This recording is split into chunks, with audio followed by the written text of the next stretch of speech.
Welcome to the No BS Spiritual Book Club's live streaming interview series, where leading new thought teachers, speakers, and authors share the intimate stories behind the 10 best spiritual books that inspired them the most on their spiritual journey. From well-known classics to hidden gems you might never have heard of, the No BS Spiritual Book Club saves you time and money by sharing reliable recommendations from those who've walked the path before you.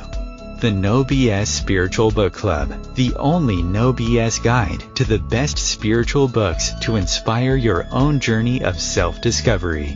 Here's your host, founder of the No BS Spiritual Book Club, Sandie Sedgbeer. Hello, with me today is expert psychologist, regression therapist and author Dr. Linda Backman, who is an international expert in understanding how reincarnation plays a pivotal role in our personal growth and relationships, and significantly influencing humanity's progress.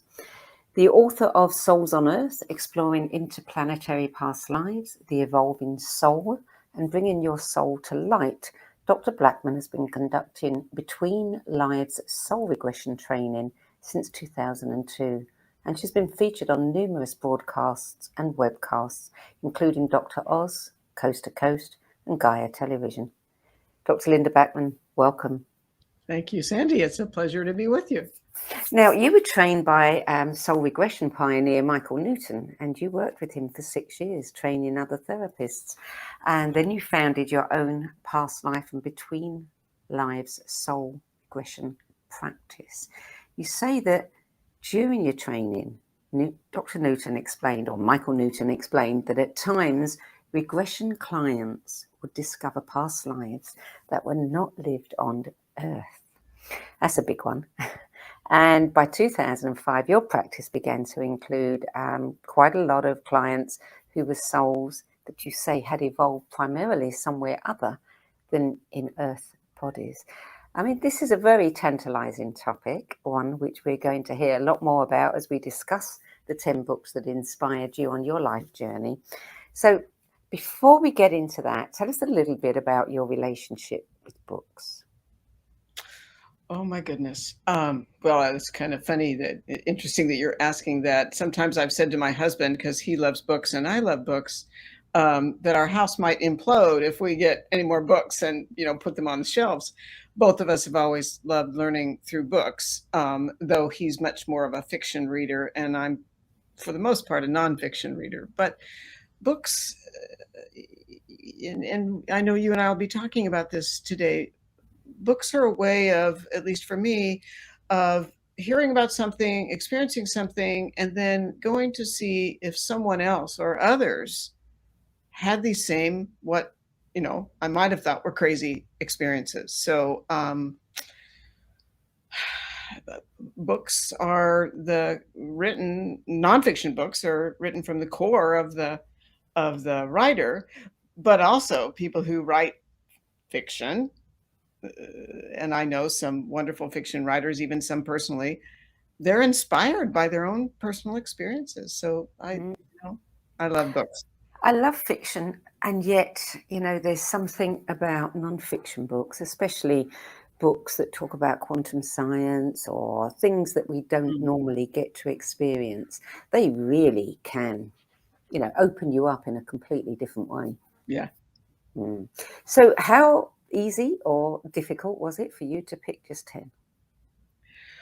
Well, when you first made this request to me, and I was honored to have you make the request, and I thought, oh, this will be challenging. But the more I got into it and I started, going back in my memory to what book helped me, 20 years ago, or what book helped me 6-7 years ago, I was stepping onto my own journey of memory of, oh yes, there was that book. Oh, now I remember. And, maybe it was somewhere hiding on a shelf in my house. It was fun, and it was hard to pick and choose. Yeah, I can imagine. So let's talk about your first book. first on your list here, but I don't know whether you actually did them in a chronological order, but this was Earth, Pleiadian Keys to the Living Library by Barbara Marciniak, which was published in 1995. Yes, that probably chronologically isn't I don't know, it's hard to remember, but it doesn't matter. It's back in those fairly, I think of words like natal days of starting to learn about souls that come into body on Earth and haven't had their experience incarnate primarily on Earth. So I was looking for a book that felt, as I often do when I look for books, that felt like solid evidence of this author knows what she's talking about. And obviously it's all about Pleiadian culture and the uniqueness of intelligent souls coming from the location in the higher realm that we call the Pleiades. So I was when I read books or when I go on a search for a particular book in a particular genre of a thread I'm following in that month or those 6 months or whatever, it's like, and this is always hard to put into words, but it's like, does the book feel credible? And some of that, quite honestly, is just my own intuition of, or what I'm reading sits alongside is sort of replicating what I've heard from 10 different clients. So that's what happened when I found Barbara Marciniak's book about the Pleiades. Was there anything in there that was really shocking to you? Well, as you and I will also, I'm sure, talk about in this hour, a lot of this content 25, 30 years ago was shocking to me, period. Because this was not my chosen direction. I mean, not chosen consciously at my human level. And so, today, there's little, if anything, that would shock me, given how many clients I've worked with. And, just for the listeners, just brief comment about regression work. In regression work, I don't give the information to the client. I support the client and they access the information and they speak it. So today, where I am in my life and in my work life, I'm not sure there's hardly anything that would shock me. But years ago, there were all kinds of things. It's like, really? Does that happen? Yes. So, I think that what happens for me with books is it's almost like, I don't know, the analogy that pops in my head is the difference between a fine tooth comb and so we have combs that have the teeth that are really close together, and we have combs that have big teeth and they're wider apart. So early on, I think the analogy of the comb was the teeth were very close together, and it's like, okay, what's going to get through as I read that feels valid? Today, the distance between the teeth of the comb is much, much wider. So if that makes sense. Yeah. Well, I just finished a couple of hours ago an interview with theoretical physicist Dr. Amit Goswami, and as he says, there are infinite possibilities, and if there are infinite possibilities, then anything and everything can happen. And he's such a fascinating man. I know exactly who you're speaking of. Yeah. So book number 2 is, this book comes up again and again and again, Man's Search for Meaning, Viktor Frankl. Incredible book.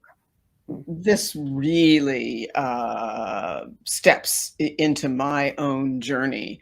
Of course, and when you go read about that Frankl's book, it's high on lots of people's lists, of course, because it's probably one of the most powerful, impactful, pithy, whatever the words are, books I've ever read. But for me, because I started discovering my own past lives, I don't know, about 30 years ago. And I've known for a very long time that I had a past life where I died during the Holocaust. And so as I was discovering the details of that particular past life of mine, reading Frankel's experience and how he survived a very crazy, horrific, probably a lot of people might not survive it. It just really related back directly to my knowledge of my own past life, where I actually lived during the Holocaust and died during the Holocaust. Did it trigger any memories that hadn't already surfaced? That's a good question, because I read it so long ago. Probably my best answer is yes. And yet I don't recall specifically, because so many, and this happens for a lot of people, and I assume there will be listeners that can relate to this. I've watched a movie, or I've read a book, or I've traveled somewhere in the world where my past life memories surfaced or expanded. In other words, maybe I already knew about a particular life, but the details expanded. So I'm sure, yes, that it did when I first read it. Yeah. Yeah. Book number 3 is Edgar Case's Past Lives of Jesus by Glenn Sandifer. I would think, there may be some people who are having their mind stretched a little by hearing about past lives on other planets. I would think that past lives of Jesus, people would say, what? He came more than once? Well, and here's where I would say my psychologist training, my research training, because I think for just about anyone who gains a doctoral degree, you have to learn research methods. And so that's in part how I go searching for books. And so an important thing to say, there's a lot I could say about past lives of Jesus. So I'll start with this. More than one author, channel, deeply intuitive person has identified some of the past lives of the one we call Jesus, and they don't know each other. These channels, these capably psychic people, they don't compare notes and say, well, I got this inkling that Jesus was X person. And so when we see that overlap, then that's where in a case study method of research says, so if you have 5 different channels, but they've not talked to the other channels, how is it not valid that soul, the one and I always say the one we know is Jesus, because Jesus isn't the name. When that person was Jesus of Nazareth, that was not the given name that person had. And then along with that, Sandie, is my because I've guided regression for so long, I have no idea how many clients I've worked with over the years, but I have clients who start describing such details.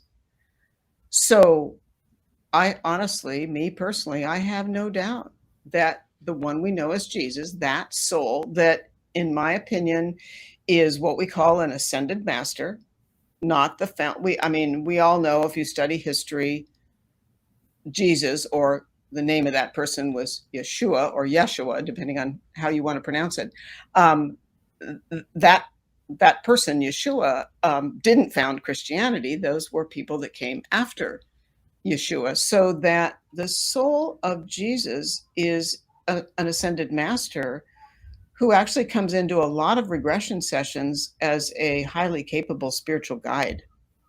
But yes, I do completely believe that soul was evolving prior to being the one we call Jesus of Nazareth.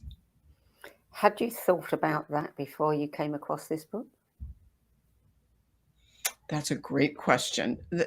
Early on in my career as a regression therapist, no, I had not considered that until I started. I mean, I have sat before Edgar Casey's channeled material was put on the internet.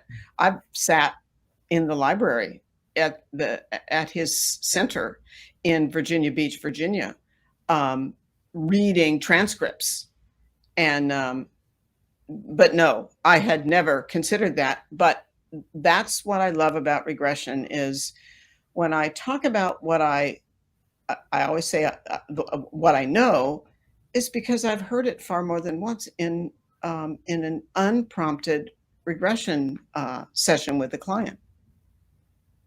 Yeah. Interesting. Very interesting. Book number 4, Reinventing Medicine by Larry Dossey, MD. Well, he's one of my favorite people in the world, to be quite honest. I remember the first time, I do have the privilege of knowing him personally now, but I remember the first time I heard Dr. Larry Dossey speak at a conference, and I didn't know him back then. And I was just blown away by his persona, his wisdom, his attitude.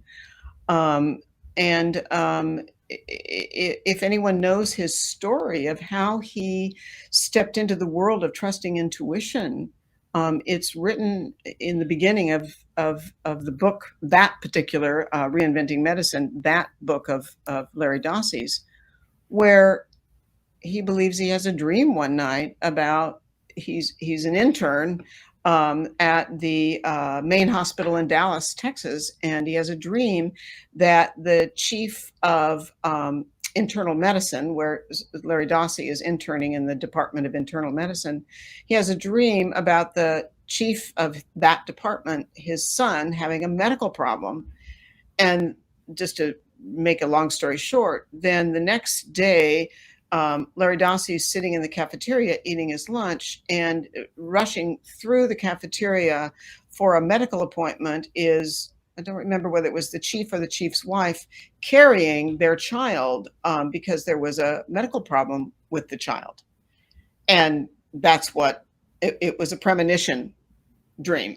And that's what Dossey experienced. And as incredibly wise and left-brained and smart as Larry Dossey is, he's equally right-brained and intuitive, and he talks about that openly. So how did that book impact you? I think, I think the best answer is that I'm often, if not nearly always, looking for books that are left-brained, right-brained. And that merging of head and heart, or cognition with emotion, or intuition with left brain material, that's to me where we find the core of knowledge of who we are, why we're here, where we came from. And that's where Dossey comes from. I mean, he's massively intelligent and smart, but he also trusts intuition and has had an impact on medical schools, training their docs, their individuals in med school to trust not just what are the symptoms or what shows up on an X-ray or an MRI or whatever, but to trust like the woman says, or the mother says, or the father says, I just know there's something wrong in this part of my body or my child's body. And if they research it, they often find out that's valid. Yeah. Bernie Siegel says the same thing. He always used to tell his patients, if you have a dream, take note, especially if it's about your health, Yeah, absolutely. So number 5 is Meetings at the Edge by Stephen Levine, which was published in 1980. And I love the way you say perhaps death and dying have always been my passion in life. And they really have, though. I didn't understand that years ago when I was, involved with hospice and things like that before I fell into this kind of work. And, a number of these books were published long ago, as you could tell by looking at them. But, Stephen Levine, who is no longer with us in body, who was a friend and contemporary also of Ram Dass. They knew each other well. Stephen Levine, again, was someone who looked at life from a deeper perspective and did a lot of work around the notion of death and dying, and shared his wisdom about that. And,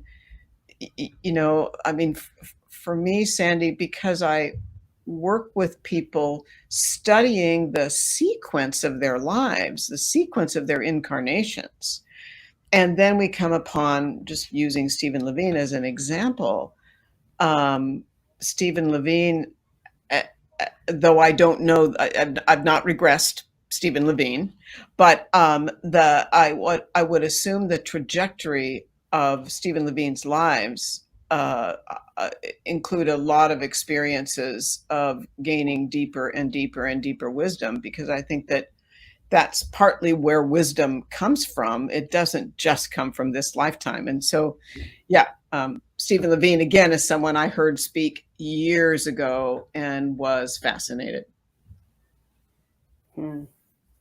Yeah. So book number 6 is Soul Retrieval, Sandra Ingerman. Yeah. Sandra, or I know her as Sandie, she's a dear friend. And I met, my husband and I met Sandra Ingerman when we took our first shamanic training workshop with Sandra in Tucson, Arizona. And I was just barely stepping onto the path of believability of such things. And so we met her and then trained with Sandra progressively in different courses, different training programs that she offered. And she's a very dear friend, and I greatly respect her. What stands out for me when I think about Sandra Ingerman is having taken her soul retrieval training, 5-day intensive training. Now it's probably 20 or more years ago.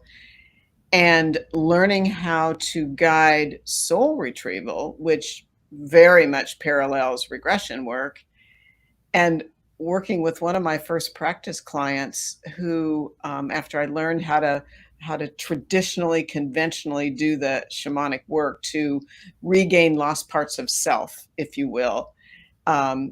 And I'll just tell this briefly, but so I'm pretty green, if you will, at doing the work. I do this soul retrieval journey for this woman. I see images in my mind of what I need to return to her. And it's a blanket, a baby bottle, and a rocking chair. So we finished the soul retrieval with the formal process. And I explained to her the images I saw. And I said, "What does that mean anything to you?" And I figure she's going to go, "No, Linda, it doesn't mean a thing to me."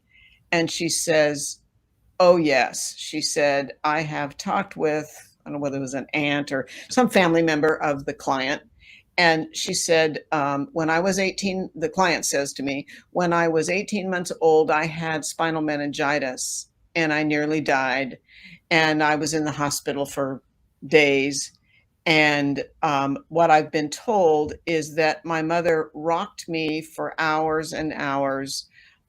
They took away my blanket and burned it because they thought it was contaminated. And they forced my mother, why I don't know this was the case, but they forced my mother to wean me from the bottle."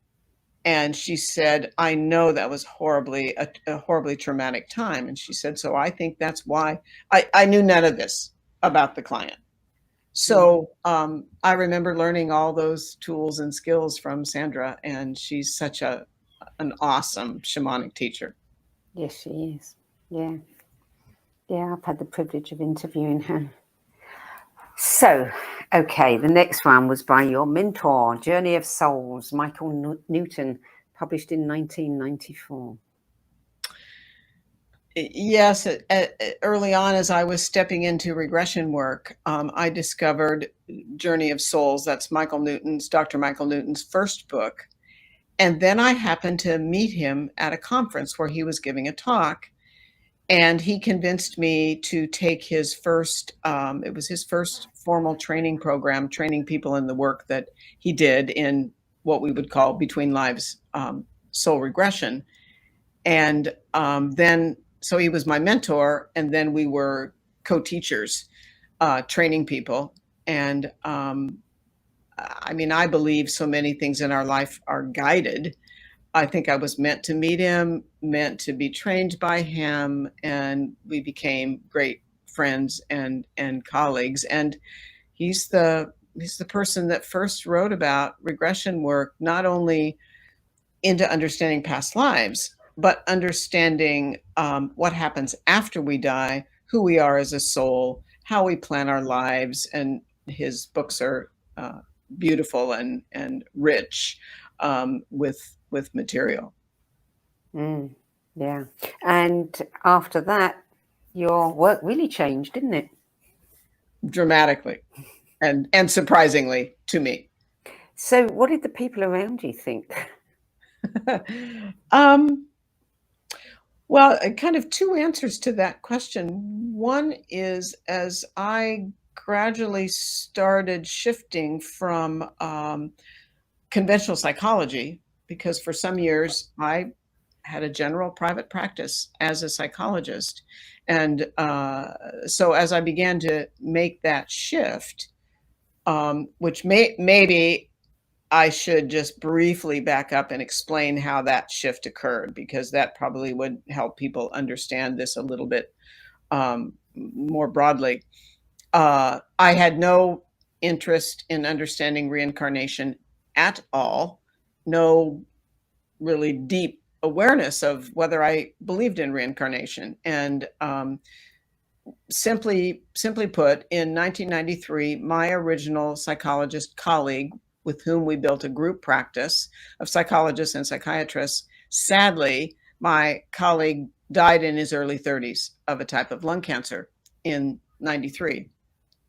And when he died, and I wasn't into any of this, I didn't believe in any of this. When he died, two things began to happen within days of his passing. One, I had no doubt that I could feel his energy and sense him communicating with me, which had never happened before. And I began to believe he was showing me scenes of past lives we had shared.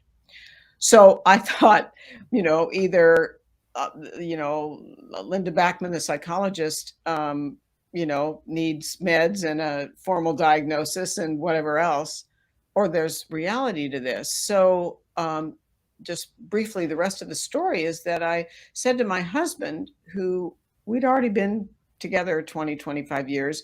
My husband is a university political science professor, retired now. We'd never spoken about reincarnation. And so when I explained to my husband that I was having these intuitive experiences, he looked at me calmly and I said, "You don't think this is weird, do you?" And he said, "No, I don't think it's weird." And I kind of shockingly said, "Why not?" And my husband said, and we're similar age, so we were in our middle 40s at the time. My husband said, "Only now do I recall that as a boy," so he'd repressed this experience. My husband said, "As a boy, around age 10, I remembered my past lives in detail. They came to me spontaneously. I had no doubt they were my lives." But my husband said, "I blocked it all out because I didn't think anyone would believe me." So that was the open door for me in 93. And that's what led gradually for me to read and study. So I was worried that, my referrals back then came mostly from medical doctors. So I thought, well, if these medical doctors in the community where I live find out about this, they'll just think I'm the strangest person ever. And, my whole private practice will go away, which never happened, but I worried about it. And, to be honest, I mean, back then I had children however old my children were, 20s, early to mid 20s. I'd never taught them any of this. They didn't believe in any of this. So I had to deal with that as well. And so it took me time, because a lot of people, as you well know, don't necessarily believe in these concepts. Yeah. Yeah. Yeah. But more and more are beginning to. It's true. Yeah. Yeah. Okay, so book number 8, God, Sex, and Women of the Bible by Sandie Sedgbeer, published in 1998. Well, it's a combination of reasons that I put that book in my list. There is so much history in the world that becomes obscured. And you know, I'm not a raging feminist, but I'm a raging let's have balance and equality across the board, whether it's gender or, you know, LGBTQ or ethnicity or whatever. And so as I've worked with clients, both male and female in body today, and I'll just add, probably most people would assume what I'm about to say, if we're a man today, we've probably been a woman at least once in past lives, and vice versa. So much of our human culture is not balanced. So that's one of the reasons. Through regression work, I've had many clients go back into, you know, historic times, Old Testament times, and there are definitely women who had an impact on our culture in the times of the Old Testament, and so I enjoyed finding a book where key figures that are female in biblical times are spoken about and taught about. That's pretty much where that book comes from. You say that one example shared in God, Sex, and Women of the Bible focuses on the conventional broader interpretation of the creation of man, as well as who was Eve. Right. I mean, you know, conventional westernized creation stories, you know, are that theoretically, and I'm not anti-religion, so that's not what I'm saying, but where, you know, supposedly God took Adam's rib, and a rib from, you know, Adam, and that's what became a woman. That's how Eve was created. But because I've studied Kabbalah, and these kinds of practices, what we know is that in particular, the Hebrew language has layers of meaning. And a word in the Hebrew language does not have just a flat, you know, singular meaning. And so then, as I read Labowitz's book, she talks about how, and I talk about this a little bit in my listing of the 10 books, that that gender balance is what, I mean, souls don't have a gender. You don't have a male soul or a female soul. You might have a soul that's had more male lives than female lives. And so Labowitz talks about the potential misinterpretation of the creation story of how a woman came to be. Yeah. So number 9, Old Souls by Tom Schroeder, published in 1999. Yeah, Tom Schroeder, I believe he's still alive, is a respected journalist, and he traveled with Dr. Ian Stevenson, who is no longer alive. Dr. Ian Stevenson did the seminal work. He was a professor of psychiatry at the University of Virginia in Charlottesville, Virginia. And Ian Stevenson traveled to various countries in the world where he found children who had past life memories that the children's stories could literally be verified based on birthmarks on people that were talked about. And so Stevenson traveled, or Schroeder traveled with Stevenson. And then Schroeder wrote a book about his experience listening to these. This is not regression work. These are children's spontaneous past life accounts that are so specific, like describing a house and a street, and then the house and the street has, it is real and verified, or the description of a woman that was their mother that had, this birthmark on her left cheek or whatever. And so Schroeder's book is, I think, quite fascinating. Yeah, and that's the kind of evidence we need. Absolutely. Yeah. Yeah. So, book number 10. This is your own book. Souls on Earth, Exploring Interplanetary Past Lives. Now, when did you get your first client with an interplanetary past life?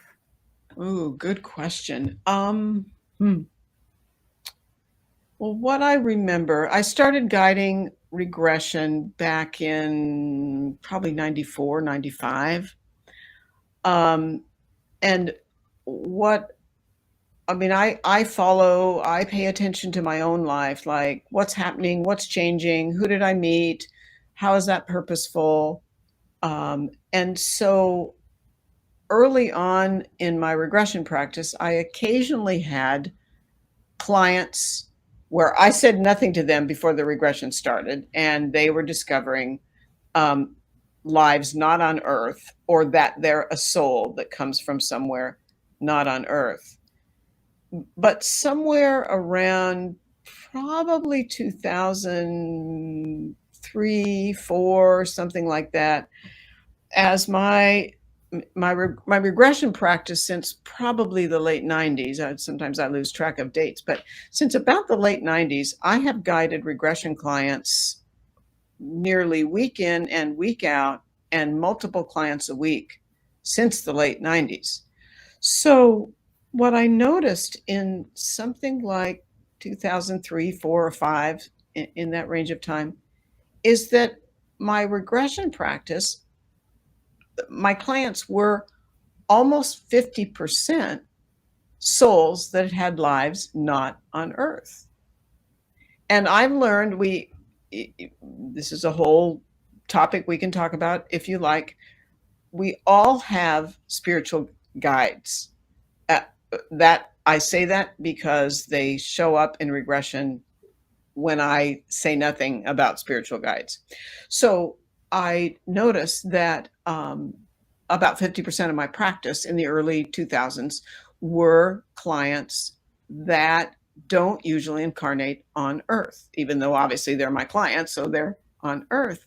So I basically intuitively tapped into my guides. I also have a couple of very capable people that are private. They don't channel for a fee, but people that I believe their intuition is quite capable in my private life, where I at times verify things.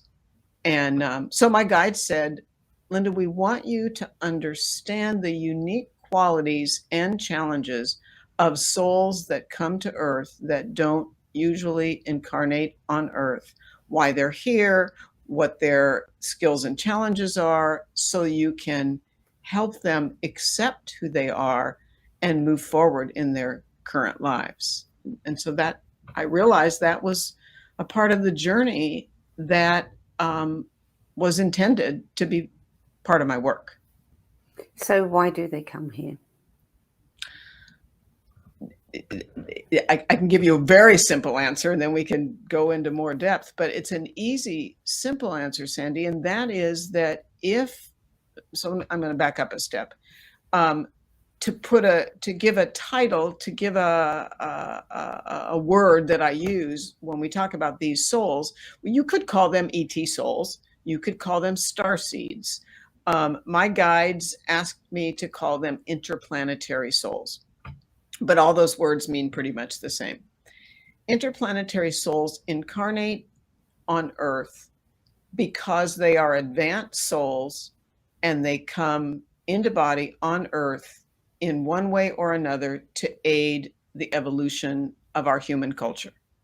And it can be really simple. It does not have to be some well-known author or teacher. I mean, it can be a person like that, but it can be someone who's going to be a great mom, a great dad, a great engineer, a great nurse. They come because they're advanced souls. And you say that they often have physical, emotional, and spiritual challenges because the earth life and the human body are not familiar to them. Right. They some of the more common issues that they struggle with are often physical issues, from allergies to digestive disorders to autoimmune disorders. Some of them are diagnosed on the autistic spectrum.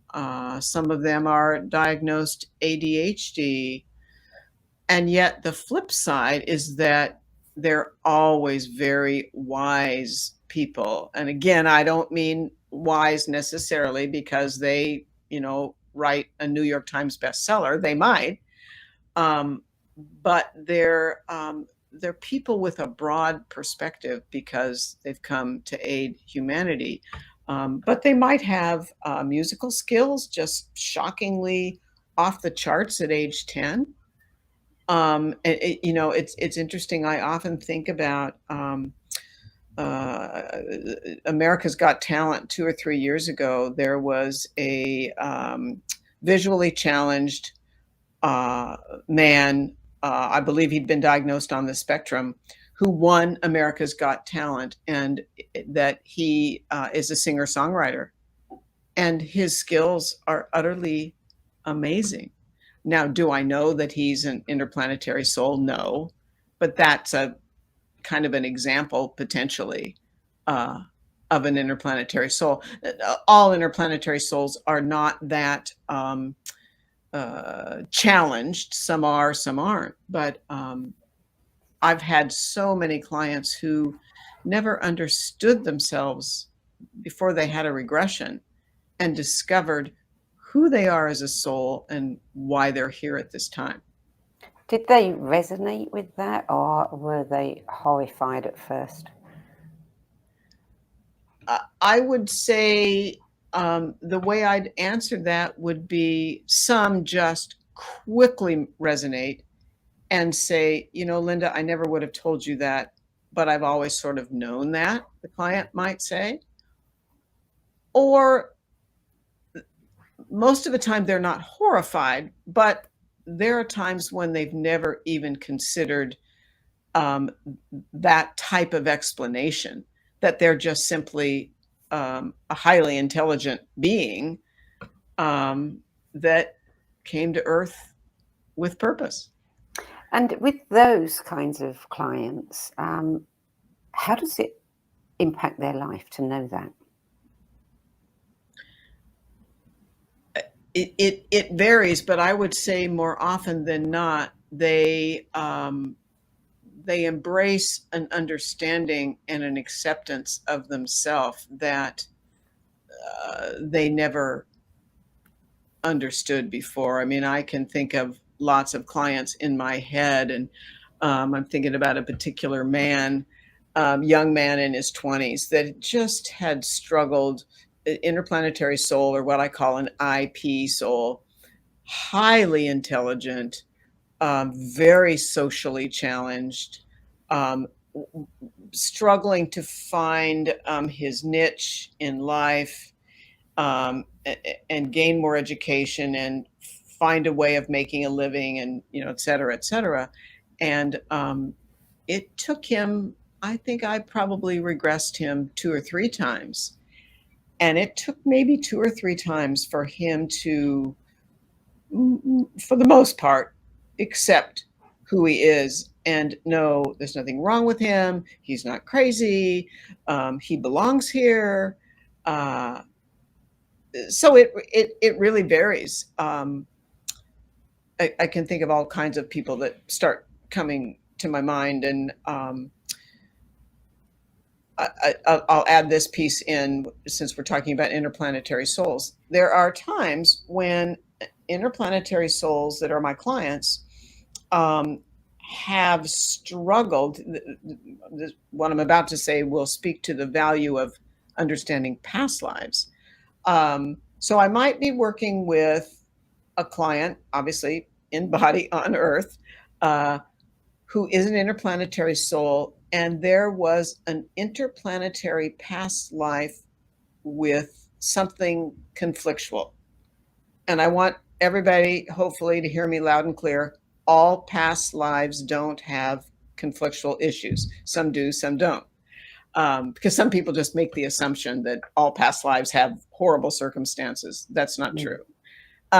But in this particular woman who, and I'm being cautious to be totally confidential, this woman had a great deal of trouble with a family member in her current life, and we tracked it back to a past life not on Earth with problems in that past life. And it allowed her to free herself up by understanding what happened and let go of it and move forward. And so that's the value of past life, accessing past life, is to almost like a key in a lock that you finally unlock the door of knowing why you were afraid of this, or why you didn't get along with this person, or why you always wanted to be a musician, but you're an accountant, or, whatever. Yeah. Have you had clients who access more than one life on a variety of different planets? Oh, absolutely. Yes. Yeah. Yes. Is there one planet that seems to, send its people on vacation here more often than the others? That's a beautiful question. And I'm glad you're asking that, because the automatic thing that any of us will do in our heads is, okay, maybe most of the souls that come to Earth that are interplanetary come from Arcturus, as an example. Yeah. What I've discovered after years of guiding interplanetary soul clients is that people that are interplanetary souls come from places the names are meaningless to us. And so we're human, so we want to pigeonhole things. That's normal.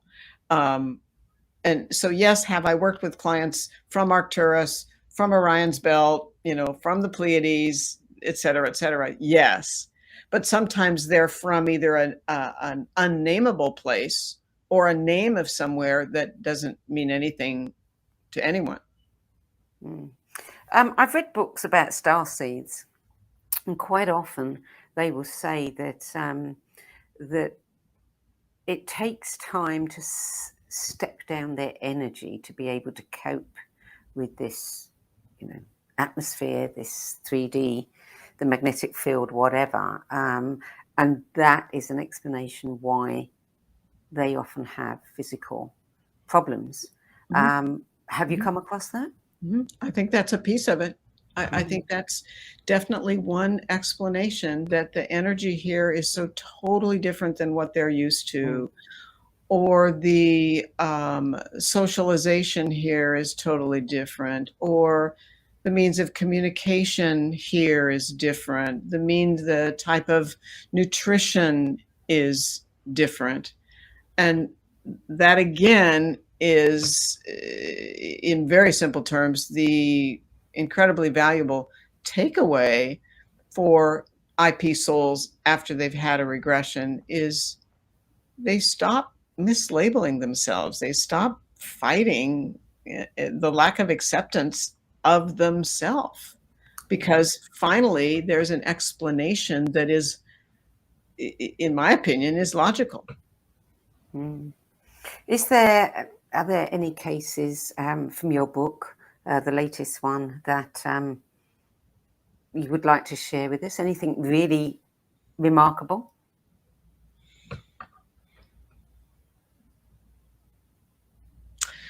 Well, yeah, there's so many. One that I think in answer to that, I'm so many different things I could say. I'll expand the perspective here, and as I was coming up with 10 books, I thought, well, I think I want to include one of my books because I feel like I do this regression work so as to help educate other people. And lots of people may never have a regression, but most anybody, if they choose to, can read a book. So that's why I put book number 3, Souls on Earth, in the list. My first 2 books are a bit more basic. And I'm contemplating, haven't come to the decision yet, but I'm contemplating a 4th book. And the reason for that is that, so what I've learned about souls is that essentially there are 3, we might say, types of souls, or I like to say soul origin. Some of us as souls, our soul was designed and intended to incarnate primarily on Earth. And actually that is the nature of my soul. Some of us are interplanetary souls, like we've talked about. There's a 3rd soul origin or type of soul, and that's a soul that comes from the angelic realm. That is a soul designed to be a part of the angelic realm that supports, and here's where people have to choose their own words, supports divine energy, or supports the high frequency energy that works to coordinate Earth. We could call it God, the source, Great Spirit, the Tao, whatever works for people. There are souls that you might say serve as ambassadors of divine energy and or angelic souls. And on occasion, some of those souls incarnate on Earth. The core energy or the core attitude or persona of those souls, angelic souls, is love and compassion, is the purest high energy they can carry to Earth, and you might say promote love and compassion. So there really are, as I've come across with clients, 3 types of souls. So what about messengers? Messengers that come perhaps with knowledge to share or warnings of things to come. Have you experienced that? So are you asking, Sandie, do clients during regression, we might say, channel messages for humanity? Yeah, the answer is yes. And often the way that's couched in the regression is that the client is working with a spiritual guide in the regression. The guide is supporting, giving information, giving direction to the client. The client learns about their life purpose, or I like to say life purposes, because we don't come into body with just a purpose. And either the guide is giving a supportive message to the client for the client to move forward in their life, and or the client is learning an attitude, an orientation, a way of life that they are to demonstrate, we might say, in their current life. Yeah, yeah, that makes sense. So you've actually presented twice to the College of Psychic Studies in England, haven't you?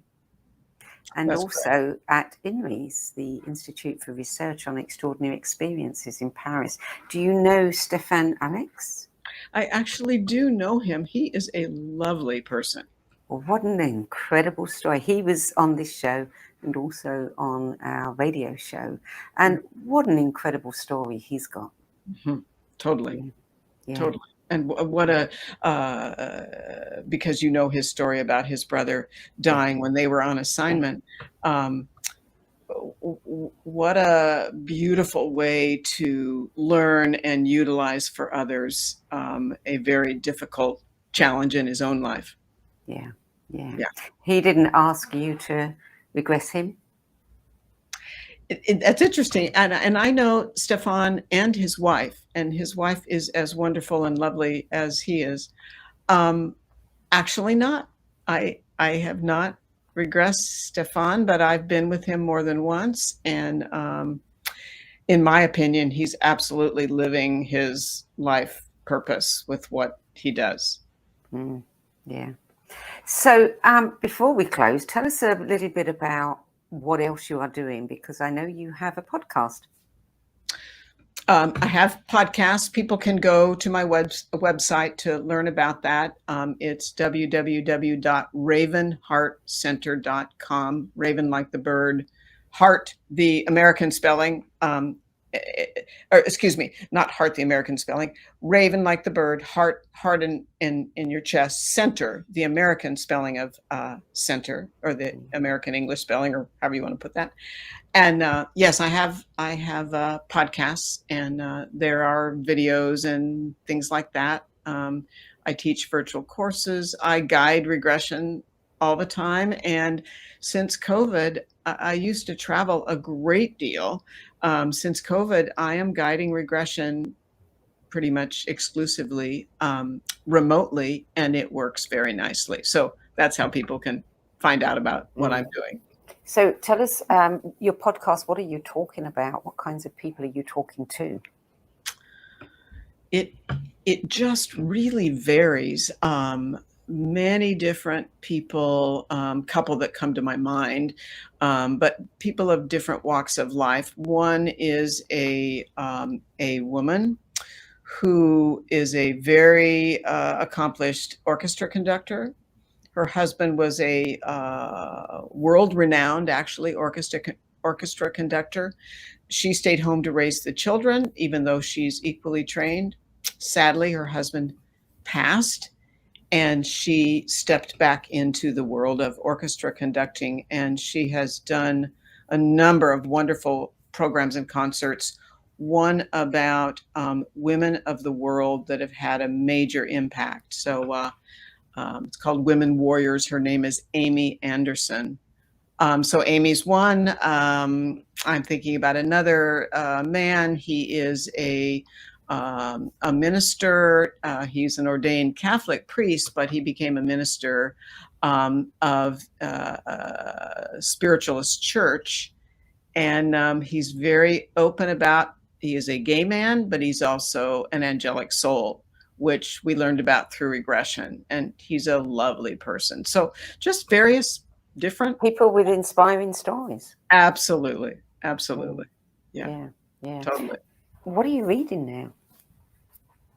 Oh, that's a really good question. It's interesting. I used to read a lot of nonfiction. I used to go seeking out new books, that sort of thing. I don't go searching. I learn so much from my clients that when I read, I actually read a bit more fiction now than I ever used to. And so, it's very interesting. My husband is a lifelong reader. I am not a lifelong reader, so I'm very much someone who learns a lot from the internet. And it's just interesting. Off the top of my head, I'm not reading anything. When I do read, and I think that my past life during the Holocaust, which is a life I believe I've, have an acceptance of. But I do like to find books that are based on fact. about survival during tragic, complicated times such as the Holocaust. So yeah. You know, there are many fiction books that I've read over the years that are historical, or set at a historical time, and they blend some fact with fiction. But one gets the clear feeling this is not fiction. This is some kind of soul memory. There's just a resonance there that it's just too, there's just something, the energy within it is telling you that this, Mr. Babylon is one that I hear many people say that about. I've definitely years ago read Miss of Avalon and the books of that author. Yeah. I mean, I just suspect that anyone who's writing, if they're writing fiction, there's something that's triggering their interest in the genre or locale or whatever. I can't help but believe it has a soul level tie. Absolutely. I mean, I think J.K. Rowling, I often wonder, where has she been? What other planets has she been on? What has she done? Because, what she's delivered, it feels so complete and it's so rich that you think, where does that imagination come from? I'm excited about the sequel to the movie Avatar because some of the content of the first Avatar movie mirrors what I've heard about in regression work. Yeah. And so the person who wrote the script for Avatar, yes, it has to come from somewhere. Yeah, I'm sure. Wow. Dr. Linda Backman, thank you so much for adding your 10 best list to the No BS Spiritual Book Club's library of recommendations. It's a really interesting list, and I've really enjoyed speaking with you. Well, it's my pleasure and honor. Thank you for inviting me. Oh, you're so welcome. So, Dr. Linda Backman's books, Souls on Earth, Exploring Interplanetary Past Lives, The Evolving Soul, and Bringing Your Soul to Light. Are they all published by Llewellyn? They are all three Llewellyn published books. Yeah. Okay, so you can get them all good bookstores, I imagine, and certainly at online bookstores. And if you want to know more about Dr. Backman or contact her, you can go to ravenheartcenter.com.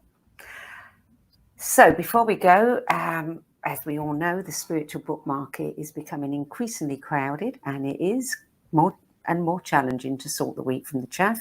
And that is why we launched the No BS Spiritual Book Club. So we could provide you with trusted recommendations from authors, teachers, speakers, and others who've walked the path before you.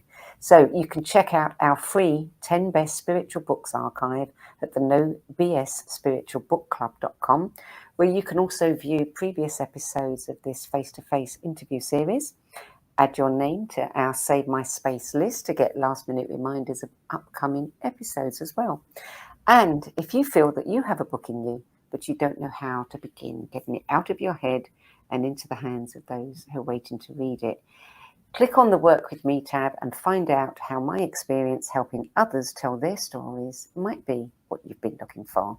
That's it for this week. I'm Sandie Sedgbeer, and I'll be back at the same time next week with another 10 Best interview. Till then, it's goodbye from me, and thank you very much to Dr. Linda Backman. If today's conversation sparked your curiosity, you'll love our other shows. The Synergy Sessions, where leading-edge thinkers collide in bold, unscripted dialogues that ignite new possibilities.